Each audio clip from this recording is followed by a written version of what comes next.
evening, folks. Welcome to the 2023 United Airlines NYC Half Prep Training Panel.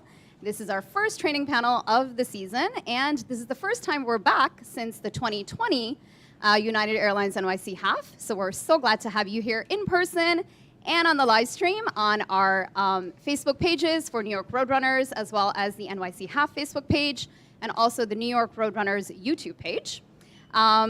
Before we get started, I just want to let you know who I am. My name is Saman Wakad. I am the Diversity, Equity, and Inclusion Specialist at New York Roadrunners, and I'll be your host for the evening. Want to let you know that there's flow water on the side if you'd like to grab some at any point. We have about an hour to get through tonight's event, so we're gonna get going. This is gonna be a discussion tonight on best practices, tips, and advice on how you can successfully start or continue your 2023 United Airlines NYC Half journey. I will go ahead and start with the introduction of our panelists. And I have my handy dandy note card, so I get everything. So first, to my left, we have Roberto Manje. Roberto is actually one of my colleagues. He's the head of training and education at New York Roadrunners. Roberto was a professional runner from 2004 to 2016. And during that time, he competed in the 1,500 meters at the 2004 Olympics, and he placed 7th in 2012 and 5th in 2013. So we're very lucky to have him here. He started coaching both individuals and groups in 2005, and in 2016, he joined New York Roadrunners. Roberto has also coached runners of all ages, as young as middle school, both in person and remotely. And next to Roberto, we have Henry Wang. Henry is one of the pacers for New York Roadrunners. He's been a runner for 15 years. As a pacer, he's led and supported fellow runners in the New York City Marathon, all of New York Roadrunners half marathons, the New Balance Bronx 10 Mile, and NYC Marathon training runs. The first race he paced was 2017 NYC Half, leading the 130 group with a finish of 1:29:29, so pretty impressive there. He has a marathon PR of 3 hours and 42 seconds. He is currently training for the Boston Marathon and hoping to break the 3 hours. He was our best pacer for 2022, and he paced 6 races, competing all at goal pace. He would like for us to know that he has 2 energetic children who train his physical and mental endurance, and he has an extremely supportive wife who always puts his runs before his own, and he wants us to know that he could not do this without her. So kudos to you for giving a shout out to your wife, Henry. And last but not least, we have Caroline Rath, who is a New Balance trackster. Caroline has a passion in sports industry marketing and event management. She has been a New Balance trackster for over a year, managing run specialty accounts, especially in the Philly area. Her role in New Balance concentrates on promoting and driving sell-through accounts, focusing strongly on utilizing marketing assets to build brand awareness around New Balance products. And you'll find out how that comes in handy during our conversation. Prior to New Balance, Caroline spent a year working events and recruiting for 3 Step Sports. And 3 Step Sports is one of the largest youth organizations in the country that develops student athletes seeking to play in a college setting. So I want to let you folks know that are here in person, again, no worries, who are here in person and also on the live stream. We're gonna take audience questions more so towards the end, so please hold them towards the end. We have a set of questions that we're gonna go ahead and ask the panelists. So we'll just go in order. To start off, as most of you probably know, we're about 10 weeks from the United Airlines NYC Half. So I'd like to ask the panelists to share with us briefly what you think is the most important thing that a runner should be thinking about right now to prepare for March 19th. Yeah, thank you for that intro, and shout out to your wife. Yeah, so I was actually mulling over this question a lot, and welcome everybody. This is so exciting to be in person again for the first time in 3 years. I'm not sure if anything has happened in the world in that time. Fill me in later. But yeah, so we're 10 weeks out, and it's really exciting. You know, Happy New Year to everybody. But I would say that whether you're super excited or super nervous, the one thing, and there are many things, but one thing to think about is just patience. So Every year when the new year starts, people start getting excited, as they should, for the new year. It's like, this is the year I'm going to be really fit, or I'm going to start a running streak, or I'm going to blah, blah, blah. And it's really good to have goals, but then you see by the end of January, most of the gyms are a lot emptier than they are at the beginning of the year, right? So it's the same thing with training. Like, you don't want to ramp up too soon. 10 weeks is actually a lot of time, whether you're starting from scratch, meaning from 0 miles per week, or if you're starting from a base period, meaning like you've been running for the last few weeks or even last few months. So regardless, 10 weeks is a lot of time. So just patience, whether your goal is performance, meaning I want to run a certain time, or it's just to have fun, or it's your first half marathon, give yourself time to build up the mileage appropriately, because you could always ramp up too soon and then you don't realize till it's too late. So I would say be patient, have a training plan, have a training goal, have coaches. I'll touch upon that later, but just be patient. Don't think that on week 1 I need to be as fit as I'm going to be and I need to be on the road to whatever my goal time is if you are chasing a goal. Thank you, Roberto. And Henry? Hi, everyone. So 10 weeks is a lot of time, right? There's a lot that you can go ahead and accomplish in 10 weeks. So, I mean, Roberto mentioned coaching, but there's tons of really great resources out there. Here at New York Roadrunners, Roberto will talk more about that later. Plug for NYR's coaching service, but the groups are fantastic. I mean, here in New York City, we have such a vibrant running community. Right, link up with one of the run groups. Everybody's training for this race. This is the best half marathon, right? Find that support group, get into this routine. I'm a very social person when it comes to running, right? I love to be able to go ahead and just knowing that I have my friends and my teammates all out there and that we're all gonna stay consistent together, right? And run together and get on our group runs together. It's gonna ensure that we all get our mileage in, right? So, and if you have a goal time in mind, right? I would definitely recommend trying to go ahead and getting a good chunk of your miles at that goal pace, right? So if you want to run a 2 hour, if you want to break 2 hours, nobody wants to run 2 hours, everyone wants to run under 2 hours, right? But you want to spend that time at that, 9:30 pace and try to get as much time on your feet at that goal pace range, right? And 10 weeks is more than enough, and start a little bit and gradually build up. Vary the terrain, right? So, and New York City Half is a rolling course. There's some climbs. Get on the bridges, right? Make sure to kind of replicate what we're going to experience. Thank you, Henry. And actually, while we have you on the mic, can you just tell folks really briefly, what is a pacer for those who may not know? Yeah, absolutely. So we're the folks in the race that have and carry around the sign, right? So in 5-minute increments, starting from 1:30, somebody's going to have to help me here. I'm not sure how high we go. 3 hours. 3 hours. Yeah. Right? So from 1:30 in 5-minute increments up to 3 hours, you have a person or 2 people who will run that finish time, right? And our goal is to run even effort, right? So we're going to start even, and we're going to take you through. And so if you're with me, I'm going to be pacing the 1:30 group, right? We're going to come in at 1:29:30. We're here to provide support. We're here to motivate you. We're here to push you, but also to just make sure that we are on track, right? And that we get you there at that finish. So utilize us however you all see fit, right? You can run with us a little bit. You can run away from us and just stay away from us. You can use us as a mark, right? However you see fit. If you need us to get you water, we'll get you water within reason, right? If everyone asks. And, or just to have a good conversation and chat. Great. Thank you so much for that explanation. Actually, I learned something as well. And Caroline, what is the most important thing when it comes to gear? Yeah, so I'll talk to you more about from the gear standpoint. The most important thing, honestly, and I just went through this process as well, running my first marathon in New York this past November, was learning storage. Storage is key with all your gels and everything like that, as well as getting a proper fit with your shoes. So figure out what you want to run in and train with that as well. Getting comfortable in the shoe, as well as, just as well as the pace and everything like that, that consistency, because you want to be ready and prepared for race day. So that was a key thing for me. I remember even with my long runs, I ran in the same outfit for my long runs. every, Saturday, Sunday, just to be prepared, get used to pulling out the gels and everything like that. I'll get more technical into the gear later, but that is something key and important, is kind of getting that proper gear, whether it be apparel and shoes. Nothing new on race day, right? Yeah. Oh, somebody's been listening. Thank you. We're going to take questions. We're going to hold off questions at the end, please. So thank you, folks, for those most important things from your perspective. And Caroline, congratulations on running the marathon.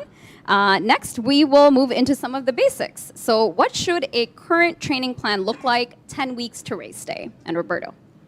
Yeah, great question. So I kind of touched upon this a little bit in my first answer, but as I mentioned, 10 weeks is plenty of time. And I say that because I see a lot of wide eyes looking at me. I saw some people are in front of me and maybe out in Cyberland are super fit and ready, and some people are like, I just started training yesterday. So wherever you are, running meets you there, no worries. But a sound training plan is going to build you up over the 10 weeks. So that means you start from relatively low mileage, and I say relatively because some people might be able to start at 20 miles per week. Some people might actually peak at 20. So regardless of where you start, you should be trying to incrementally build up over the next few weeks. And again, gradually listen to your body. And then you get to around peak mileage, let's say around week 7 or maybe close 6, 7, 8, around there. And you may maintain it in the last few weeks, or you start to taper. And as you're doing that, you're getting stronger. So over the 10 weeks period, you're building up your mileage gradually, listen to your body, adding speed work, adding long runs, tempos, things like that. And then you start to decrease the volume, which is called the taper, and sharpen up for the race. So again, I'm seeing some of our coaches going out right now. We do have group training here at New York Roadrunners. So if you're local, which the people in front of me are probably local, I'm guessing, unless you drove from really, really far away, in which case, thanks for being here.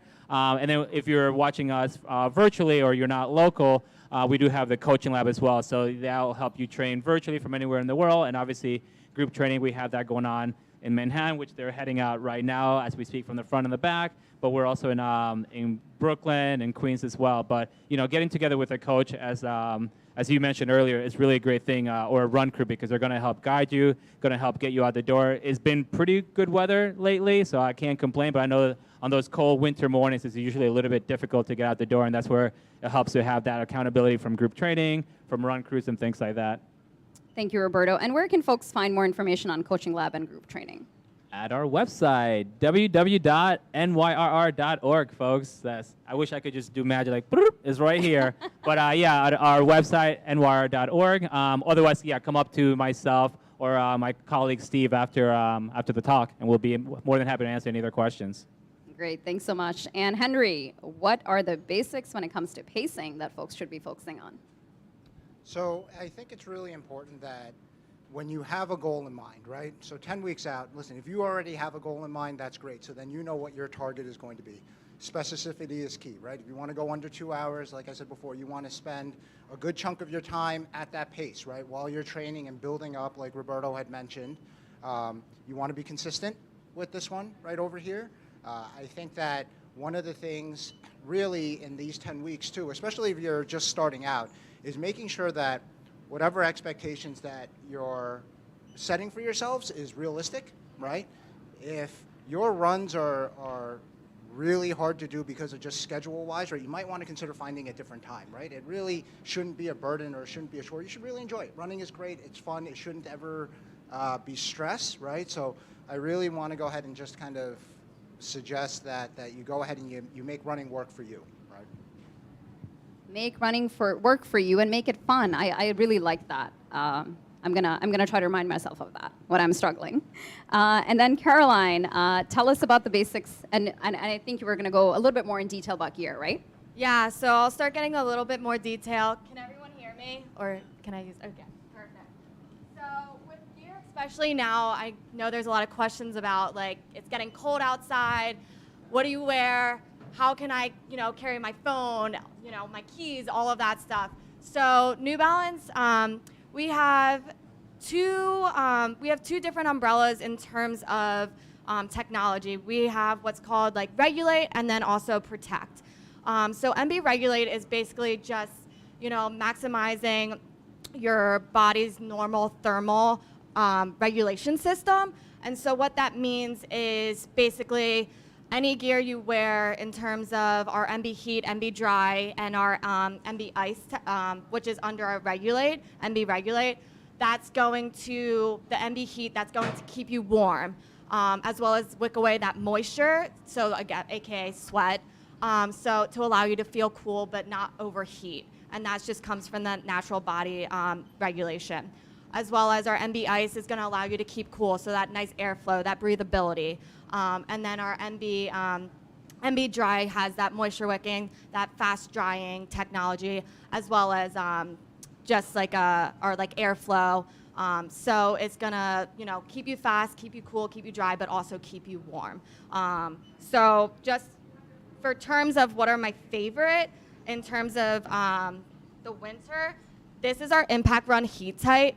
This is by far my favorite, because I look back at my mom at this point, where when I go out and buy like jackets or vests or whatever, the number one thing she asks me is, are there pockets? Where's the storage? How many pockets are there? So with that, our Impact Heat Tight for the women, and this is the same for the men. It has this nice slide through in here, but it also has a zipper pocket. So it has a zipper, and then when you, so you can put your phone or anything, your keys in there, but it has this nice kind of slide through pocket here in the back. So let's say you want to take off a layer, you can just slide it through there, because how many times are you, pulling it around your waist and keep having to tie it? So it's just nice to have that there. Also, it has over here,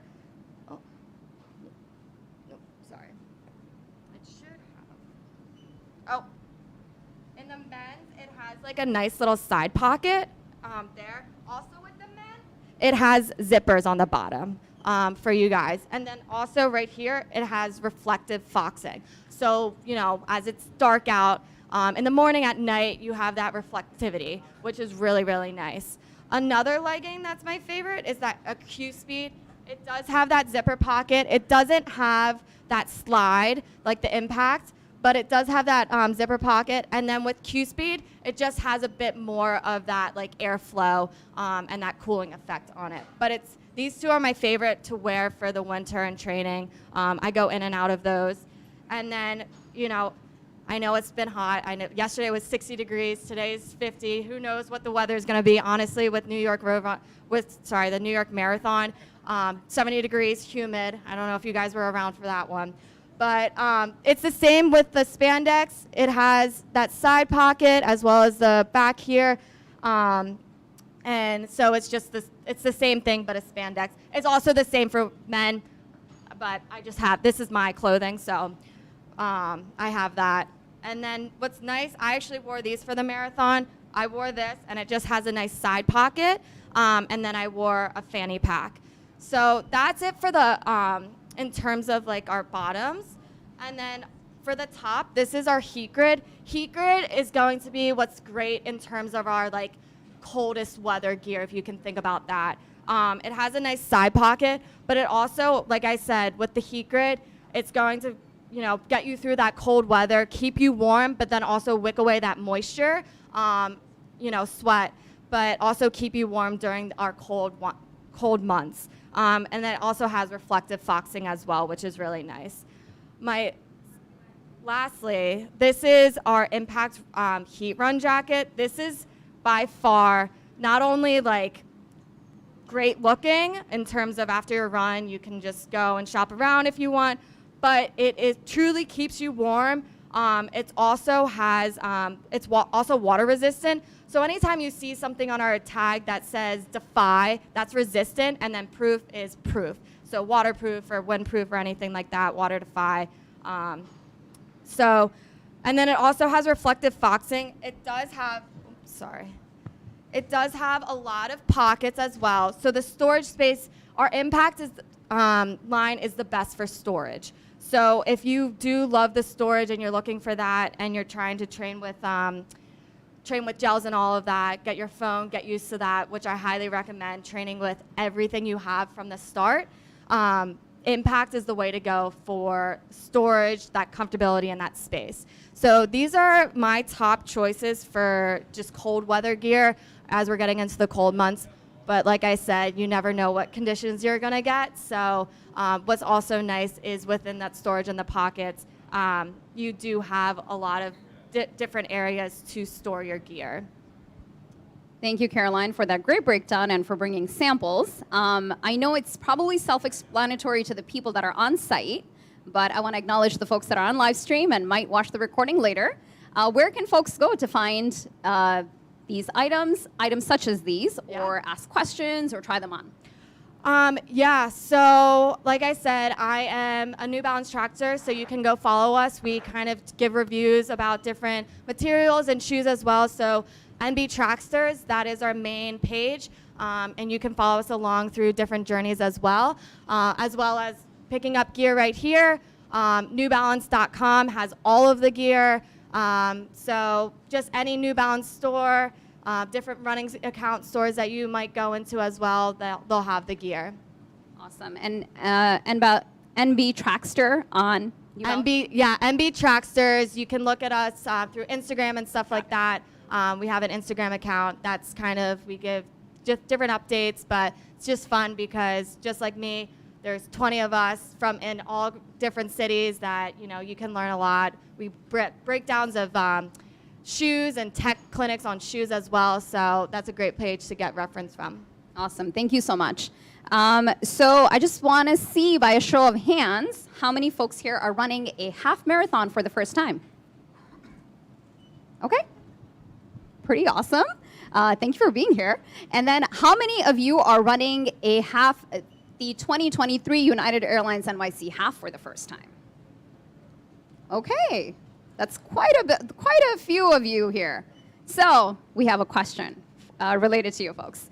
So as we saw, there are quite a few runners here who are running their first half marathon and also the first NYC Half, United Airlines NYC Half. And so it's their first experience building up to mileage that they may not be familiar with or comfortable with. So what is some advice that you'd like to give on ways they can manage building up long runs? I assume I'm going first? Yes. Okay.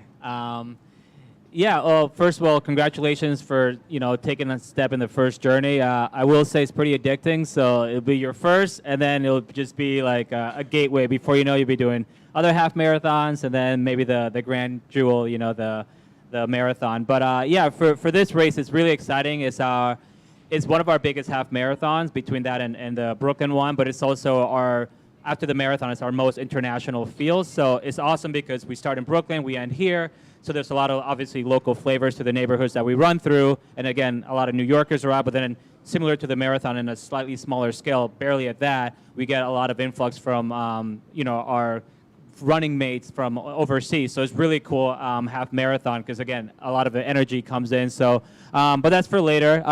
For now, for you first-time half marathoners, I was kind of echo a little bit of what I said earlier, where there is no magical number. So definitely start out gradually with your build-up, especially if you've never run the distance before. But also, when I say there's no magical number, it really means that don't think that because you found this information online or maybe somebody in your training group is doing it, there is no specific number. Like, you don't have to hit 13.1 miles in your long run. You don't have to hit 15 miles. You could peak at 10 miles for your longest long run. It's about the sum of your training, so the volume. So a lot of time when this comes more relevant when we're training for the marathon, but people think, I definitely can't do the TCS New York City Marathon unless I complete the distance in a long run in training, which is just madness. And some people could do it, but that's like, you take a lot of time to recover. So I would just say, start wherever you are and gradually build up. As I said before, peak around miles, around week 7, 6, 7, 8, around there. And if you only get to 8 miles or 10 miles, it's okay, because as long as you're the sum of your training, you will be okay. Obviously, if you do the whole 13.1 mile distance, it's not that long, relatively speaking. You can recover from it, but it's more about gradually and intelligently building up. So that's what I would say. I mean, I could say a lot more, but I want to share the stage. I know my pacing buddy here has a lot of knowledge as well. Yeah, so for the folks who are going to run the New York City Half for the first time, I'm so excited for you, right? Because this is not just a race. I mean, it is an experience, right? You are going to make incredible memories from this, right? Not just during the race, but training and leading up to it. And what I would also like to go ahead and just point out is, listen, the New York Roadrunners is amazing. There's so many other races that lead up to this one that you can use as tune-ups, right, as practices. So in February, there's the Gridiron 4-mile race, right? There's Washington Heights in March that you can go ahead and use to kind of prepare, to go ahead and try out different gear or the gear that you plan on using, right? So nothing new on race day, but you have a lot of these opportunities to be able to kind of practice, right? And get into the, to get ready and to prepare for this race right over here. So I'm excited for you all, and it's going to be a great time. And you'll be pacing this year, right? I will be pacing this All year. right. I will be pacing the 130 group. So look out for this guy. Yeah.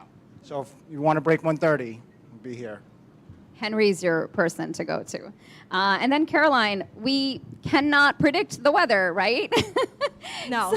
So talk to us about how folks can prepare if it is really cold or if it's hot and humid like last year.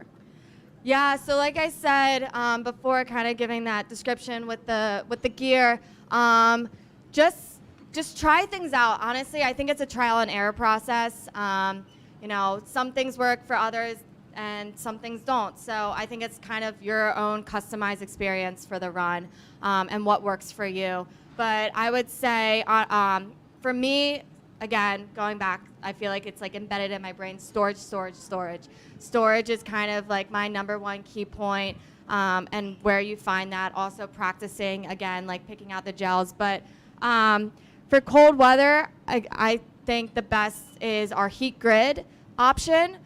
So, that's going to say MB heat grid. So like this blue, it's going to look like this. As well as our heat loft options. Those are great for true cold weather. And then any of our impact run collection, you can't go wrong with. It has heat as well as lightweight materials as well. So I think it's just trial and error, see what works for you, layer up, and then figure out how to de-layer. But for that coldest weather, you want to get that heat grid. And then from there, I think it's just, trial and error. And again, if you have friends or family that's on the sideline, throw them your gear as you day layer or whatever. But yeah, that would be my advice, as well as, just honestly practice. And then outside of that, aside of apparel, for footwear, again, make sure you're in the proper shoe. So come get fit here. And, they can truly put you through like a proper fit process. Make sure you're in the right size, the right shoe. Those are really important. A lot of times we see people aren't in the right shoe and also the right size. Those are two biggest things that I think I see across the board when I'm fitting someone. So you want to be about half size to a size bigger than your regular lifestyle shoes because your feet swell over time, especially for that distance. Thank you. And because we just talked about shoes, whoever wants to take this question as a follow-up, should folks train or run in those same shoes that they're going to run the half in? Like, should they buy them now, 10 weeks out? I'll take a quick stab and then definitely toss it over to you. But ultimately you want to train in what you're going to race in. I believe one of the first questions that Caroline answered was mentioning how she trained for the New York City Marathon in the same clothing over and over, so that way she got familiarized with it. And as you said, nothing new on race day. So in short, now is the time to get properly fitted, as she mentioned, in the right shoes. It might not be the exact color that you wish. I know a lot of times people are like, I want that shoe and I want that color. And it's like, well, that's not the one for you. So you want to be in the shoe that's healthy for you and right for you. But yeah, essentially after you've run with it for maybe a month or so, depending on how many miles a week you're running, maybe then go out and buy a newer pair of the exact same shoe. That way you have a fresher pair for race day if you are going to race in that shoe. But you definitely should not do, as you said, nothing new in race day. It was like, I've been training in these, they work for me, now I'm going to go buy a completely different pair because Kipchoge wears them and he's really fast, because we're not all Kipchoge and he could get away with running in flip-flops. So That is very true. We're not all Kipchoge. Anybody else want to answer the question? Yeah, I'll just add on to that where, again, it's the ideal setting, but typically you want to have probably 2 pairs of shoes that you're not running in the same shoe every day, because you want to allow that foam to recover. Because as you keep compressing, then it's just going to wear out over time. Typically, shoes will last up to, 250 to 350 miles. Maybe you can break that 400. But again, I would advise that you have 2 pairs of shoes and you just kind of recycle through those, and you'll get used to it. But again, for those long runs, I would advise running in the shoes that you're prepared to race in as well. Thank you. So just want to let you know that we're going to move into taking questions from the audience in just a couple of minutes. So have those questions ready if you're here in person. And for the folks in the live stream, we have staff monitoring the chat. So please feel free to add them to the chat options in whichever platform you're on. So we talked a lot about how to prepare, whether it comes to gear or pacing or your training plan. As you mentioned or alluded to earlier, Roberto, a lot has happened in the past 3 years, right? Like, people may just be getting back into the swing of things and running. Tell us, and this question is actually to all 3 of you, tell us what advice you'd give folks to mentally prepare for the race. Yeah, I would say the advice I give to people to prepare for the race is the same advice I give people in general for training and life. Not that I go out and give out life advice on Times Square, but yeah, no, I would just say, like, definitely be kind to yourself. As I mentioned earlier, running meets you where you are, and obviously we've all had a pretty eventful last 3 years or so, but some of us are further along than others, and some of us are more resilient than others, but running meets you where you are. So there's no magical number of miles per week. Your goal is individual to you and it's special to you, whether it's performance or just to participate, to celebrate, getting back out there. But I would say, again, just be kind to yourself, because no matter what you are, and this goes for pre-pandemic, whether you're elite level, Olympian, or whatever, there's no such thing as a perfect training cycle. Whether you're training for 10 weeks or 10 months or 10 years, there's just no such thing. So allow grace.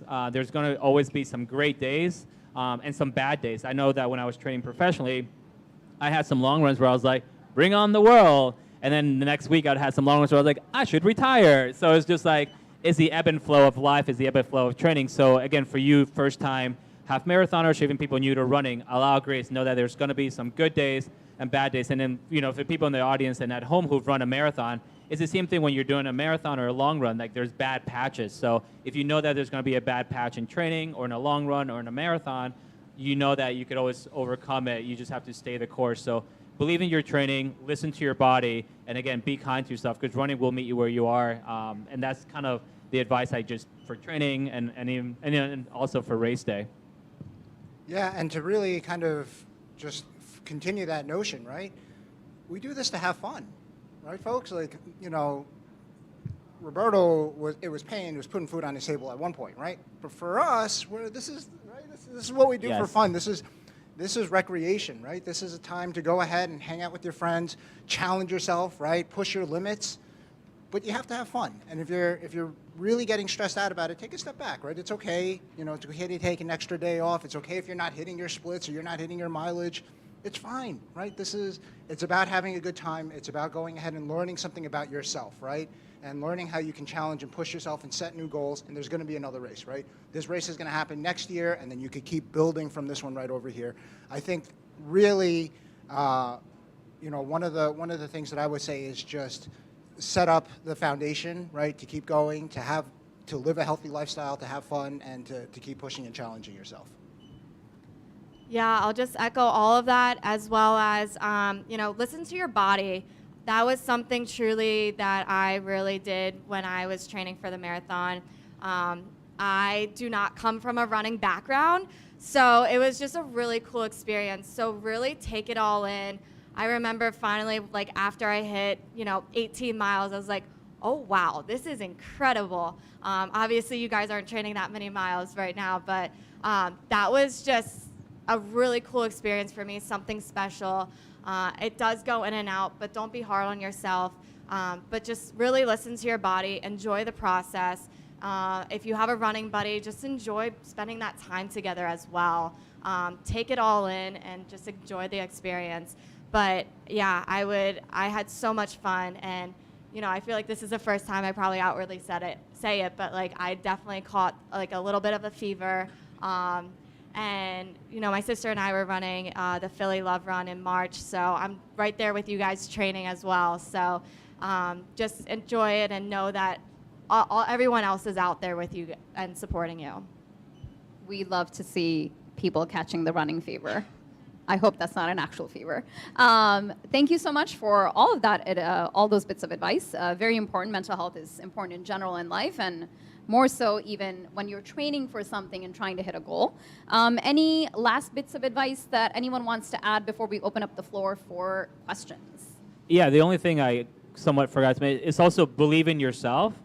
That's super important because whether you're training in a group or alone, running is still a very individual sport. And I know at times when you're training, whether it's your first half or whatever the distance is, like I mentioned before, there are bad patches where you think, what am I doing? Like, this isn't for me. But a half marathon is a beautiful distance because you can recover from it relatively quickly, unlike the marathon and longer distances. But you also have to think when you're out there training, whether it's day 1 or day 20, that you're attempting to do something that thousands and thousands of people have done before you. So if they could do it, then I could do it as well. And that self-belief will grow. As Carolyn said, like through your long runs, you gain a lot of confidence there. So, you know, it's not necessarily fake it till you make it, but just believe in yourself. Say like, hey, I'm capable. I'm going to start out where I am, and I'm going to gradually build up, and I could do this because other people have done it, and I deserve to. Thank you, Roberto. Henry or Caroline, anything else? Just a quick note, if you do have a time goal, when you go to the United NYC Half Expo, they have these pace bands that you can go ahead, and what they do is they break it down by every mile or every kilometer, right? And it'll tell you, so if your goal is, you know, under 2 hours, it's going to go ahead and tell you, mile 1, you should be at this time, mile 2, you should be at that time, right? And that's, you know, Roadrunners gives that out for free, and so grab that. It's very helpful. And find the pacer, you know, in the group. They're going to be typically at the front of each corral, and you'll see us because we're wearing this striped white and blue, looks like a prison outfit, let's see, right? And we have these signs, and we're holding them up, and we're all super friendly, right? You have a great team here, and so, you know, have a chat with them, and they'll help you, support you through the race. Again, just something I thought of for those first-time runners, and even for anyone. If at first you're kind of going out running for time, going that 20 minutes, 30 minutes, you know, so on and so forth, don't worry about the pace. Just complete that 25 minutes. Just go out and complete it. Again, believe in yourself. You have it. Don't worry about the pace. The pace will come. But just complete that time, and then it will slowly graduate and grow. Thank you all. So now we are going to move into the Q&A section from the audience. We have Coach Steve right there with a mic in his hand. If you'd like to ask a question and you're here on site, feel free to raise your hand. We'll call on you. We just ask that you try to keep the question brief. And if folks on the live stream have any questions, please feel free to add them to the chat. Go ahead. Okay, I have several. With respect to storage, was the first thing I mentioned. Should does this race restrict us to waist packs, or can we have vests or backpacks, or hydration packs, or hydration vests? Yeah, it's a good question. I'm going to rephrase it just so people at home. The gentleman asked if the race restricts the sort of hydration device you could carry. So the answer is yes. Just like any of our marquee events or weekly races, you can't wear anything over the shoulder like a backpack. It's for security reasons, but you could wear a hydration belt, like fuel belts and things like that, or handheld water bottles. And of course, there's also aid stations at every mile after the bridge as well, where we have water and Gatorade. So. I mean, with respect to the aid stations, should one rely on those or carry their own, or how does one make that decision? It really comes down to preference. So, for example, for me, for the half, I usually run it without anything, and knowing that there's aid stations, and maybe mile 10 I'll take something, or mile 9. And then for the marathon, I definitely carry my own water, just that way I could go to maybe mile 18, and from mile 18 on, I could hit the aid station, but it's mostly because I'm usually pacing and I don't want to lose time having to veer off to the aid stations. But it really comes down to preference. I think for most of us training for the race, we're going to be training without aid stations, so you'll be probably carrying your own hydration, whether it's a backpack or not. So you'll be used to carrying it, and then it really comes down to your race day preference. We could come back to you, no worries. Anyone else have any questions? Yeah. Any ideas or tips on pre-race nutrition? What kind of processes do y'all follow? Sure. I'll take a quick answer, but I feel like you two might have something, especially our pacer here. But for pre-race nutrition, the first and easiest answer is definitely have what you've been having before your long runs. Granted, you probably haven't done a proper long run just yet, especially if you're training for the marathon. But a lot of times people hear a lot about carb loading, which it is a thing, but it doesn't mean you have to become a competitive eater suddenly the night before the race, which a lot of people think like, I'm going to load up. I've never had this much pasta in my life, but hey, why not? No, it just means like eat sensibly, watch what you eat, protein after your race, after your long runs to aid in muscle recovery and reparation. Carbohydrates beforehand, this gives you the energy, the sugars for the long runs. But again, the half marathon is 13.1 miles, but for some people like our excellent pacer here, he'll be out there for an hour and a half. We have people who will be there for 2 hours or 2.5 hours or 3 or longer. So like your nutrition should be based on how long you're planning on being out there, including what you're going to take on course with you. Yeah, totally. Everything that was just said right now, right? There is this carbo loading type thing, and then what happens is folks will go out and have a big pasta dinner, and the next day they feel awful, right? Nothing new on race day, nothing really new the week leading up to race week, right? Whatever works for you normally before your long run, your clothes, your training, that's what you should be doing during the race, right? If you've never run a sub 2 hour half marathon pace in training, race day is probably not going to be the day that it's happened, right?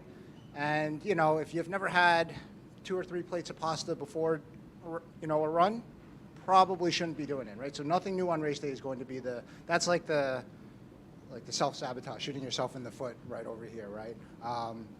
But I will say, the week leading up, you should definitely pay attention to staying hydrated. We're in the winter now, right? So now we have our heating systems going and everything. And so I don't know about you, but when I wake up in the morning, I feel awful, right? Because I have a very dry heat system. So, I'll pay attention to making sure that I'm adequately hydrated. I'll drink flow water, right? Gatorade, and have all my electrolytes. And I'm sure that I'm really hydrated and ready to go leading up into the race, right? Not the night before. We're not cramming for an exam, right? This whole process that you're just going to want to be mindful of throughout. Yeah, and I would just say, echo that, but I really find the gel that works for you too. I really enjoy Morton's. I do that because I don't like to run on a full stomach, and some of the other gels feel that way, whereas Morton's, they're what I could equivalent to like aloe. So it's very like light, and so that worked for me. But find something, again, kind of that consistency, going back to like gear or whatever it may be. Find something that works for you and stick to it. Don't change it up, last minute. But also during your long runs, try different things out and see what works for you, feels good. And then in your long runs, every long run, you don't want to have it, only for like a 3-mile run, but for those longer runs, just keep that and be consistent. Try what works for you. All right, I need energy at mile 4 to get me to mile 7 type of deal. So be kind of consistent with that. But again, don't change up what gels you're using and stuff race day as well, but just try different things out and see what works for you. Thank you all. Very important advice. So just one more thing on in terms of nutrition, right? Nutrition and hydration. The course offers Gatorade, right? So when you're training, your practice, you should practice drinking Gatorade. And then you had mentioned gels, right? So New York City Half offers the SIS, or Science and Sports Gel. So you might want to try that, right? We have 10 weeks, buy a few packets, give it a try. If it works for you, great, then you know that you're going to have that on the course, right? If you don't like it, then prepare to go ahead and carry your own gel, whatever one that you will, right? So now you have a plan, and I'm either going to rely on the course gel or I'm not going to rely on it, right? So kind of keep that in mind. Thank you for adding that in. And I believe Coach Steve has a question from the live stream. We do. We had a question from runner Christina. Asks, when would a runner need insoles? Do they need to be broken in for a certain amount of time before you run with them? So sorry, what was the last Question part? about insoles. Do you need to break them in over time, or is it how do insoles work with runners? So, you know, again, I can't give an exact insole that she would need. I think that is going to your local running store, getting that proper fit. I cannot echo that enough. Getting a proper fit and wear tests, see what insoles they need, if they even need insoles. Maybe it's just a shoe and the type of shoe. So before even getting to that, seeing what works for them, getting that proper fit, seeing what shoe they need. They might not even need insoles. But again, I think that's getting a reference from your local running store. We have another question from runner John. He asks, what do you do when you realize you aren't going to make your goal time? Maybe for Roberto? First of all, you don't laugh like I'm doing, although you should be lighthearted about it. As Henry said, there's always another race. I'm laughing more about your microphone. I'm just like, is Darth Vader in the house? So yeah, I'll take a stab at it. I'm sure you have an even better answer because you deal with it with runners that you're pacing. But I would say definitely adjust your pace. You know, as Henry said, like if you've never run under, let's say, 2 hours in training, or your training has shown that, maybe race is not the day that you're going to hit a lucky three-pointer. Running doesn't work that way, unfortunately. So definitely start out more conservatively. So, like, again, if your goal is 2 hours, that's 9:09 per mile. I know that one all too well.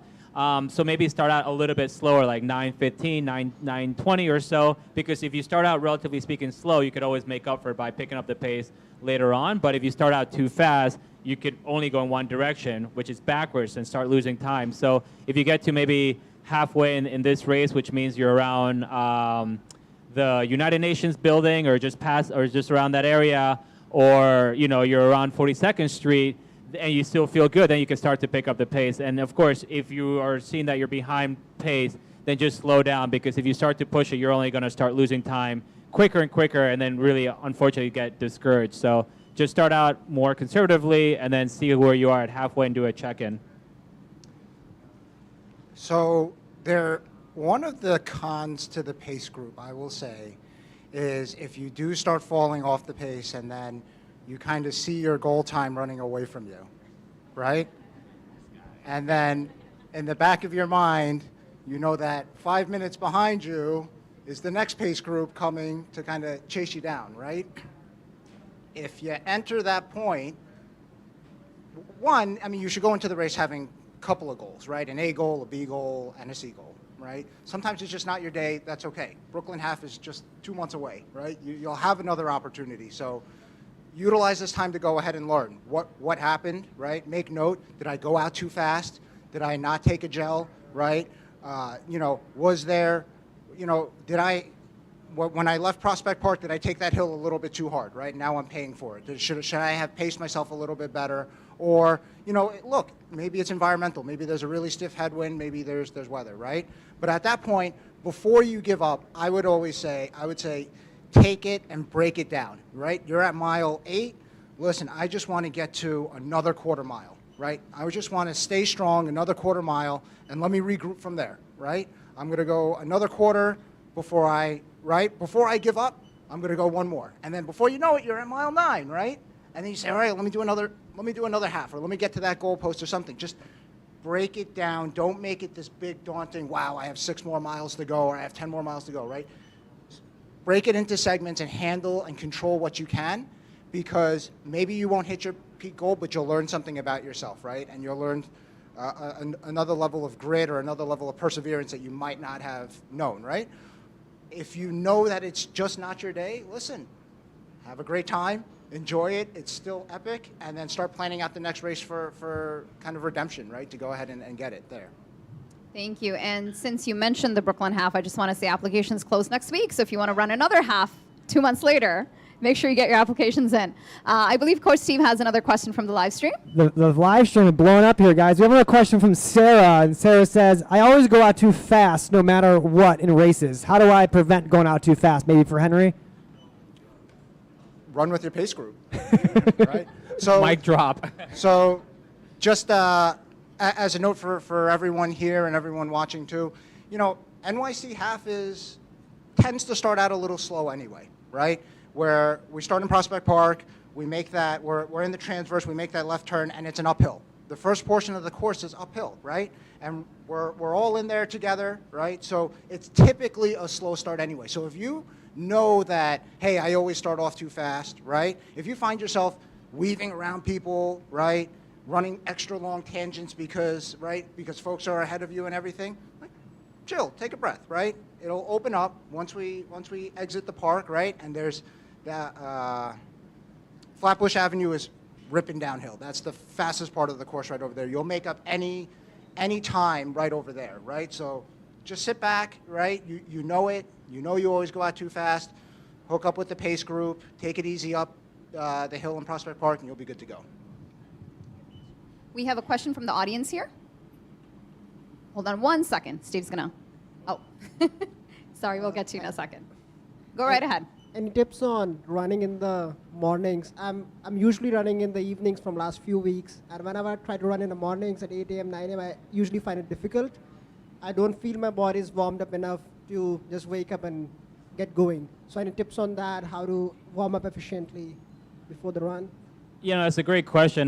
Despite being a morning person myself, I've never really enjoyed running early in the morning. So when I've had to run races, whether it's at the professional level or now, early in the morning, in my training, I've actually woken up extra early, not like ridiculously early, but extra early, and made sure like I walk around and I'm more awake and get blood flow going, because I had done that in the past where I would wake up and just roll out of bed and I'm just like the Tin Man, super stiff, and I'm like, it takes me way too long to feel warmed up. So if you're somebody like that who doesn't feel that great running in the morning, try to wake up maybe even half hour extra and just walk around your apartment or walk around your house and whatever.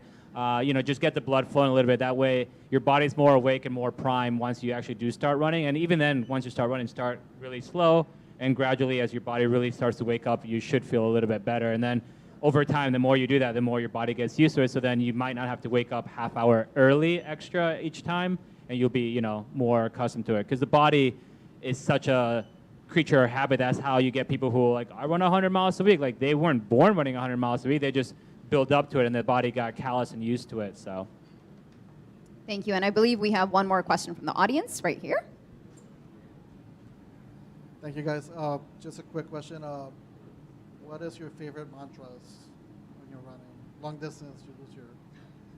Favorite long distance mantras. Who wants to go? I think Caroline wants to go first. Mine's really cheesy, but I honestly go back to Finding Nemo Dory, and I just tell myself, just keep running, just keep running. It's one of those things where I'll sing to myself, or a random song will come on, and I'm like, all right, I'm feeling it. But yeah, I kind of, mine's Dory in my head. I think I've learned, being a collegiate athlete, that to have a goldfish brain. And forget it, but yeah, I would say that's my mantra to myself. I wonder if we're going to start hearing folks running around Central Park. Just keep running, just keep running.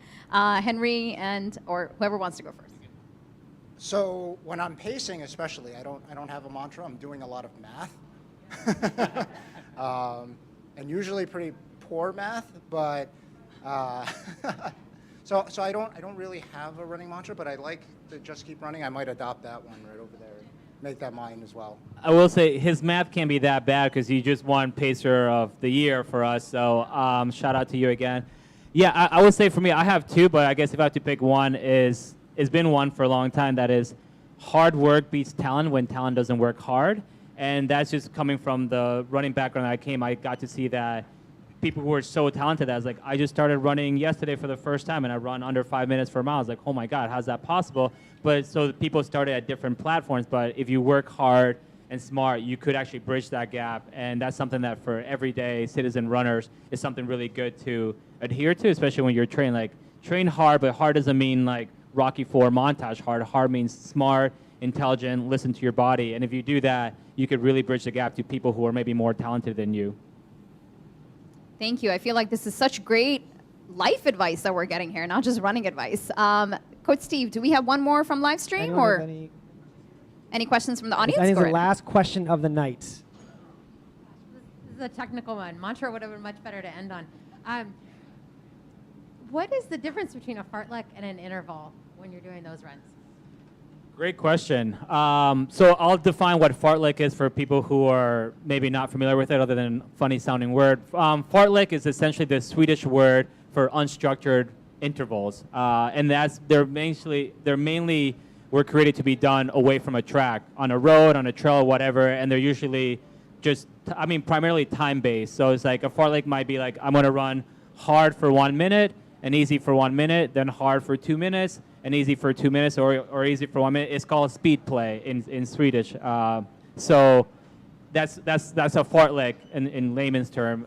Intervals are primarily done on a measured surface, whether it's on a track or a road, where it's like, I'm going to run 400 meters, which is 1 lap around the track, or I'm going to run half a mile, or whatever the distance is, and I'm going to run 400 meters, I'm going to recover, and I'm going to run 400 meters again, or whatever it is. So you're running a measured distance, where in a fartlek, I might cover 400 meters in a minute, I might not. It doesn't really matter. You're running for that amount of time, and then you're running again after amount of time that you take running slow or recovery. So that's essentially what a fartlek is. But fartleks can be done on a track, they can be done on a road, trail, and they can be done actually on a measured distance as well. So they become a little bit interchangeable. You know, some people say, I'm going to do a fartlek, some people, I'm going to do intervals. They're essentially doing the same thing, just when you're doing intervals, you typically know I'm running 400 meters or 800 meters or what have you, and that may be something prescribed to you by a coach, where when they say fartlek, 9.9 out of 10 times they're saying run 2 minutes or 3 minutes or what have you.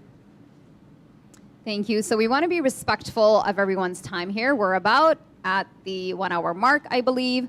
Just want to thank Roberto, Henry, and Caroline for sharing their expertise with us. We will have another training panel, I believe sometime in February 23rd possibly, and that information will be on our website, so you can register for that. Want to thank all of you for joining us in person for this first training panel. Also want to thank all the folks on the live stream. You can actually go back and watch the videos if you have questions or want to get more information. And in addition to all the team that put this training panel together, a lot of folks in the back, I also want to thank our CEO, Rob Simulcare, who's here with us. So feel free to say hi as well. Thank you, folks. Have a great night, and best of luck training for the NYC Half, United Airlines NYC Half. Thank you.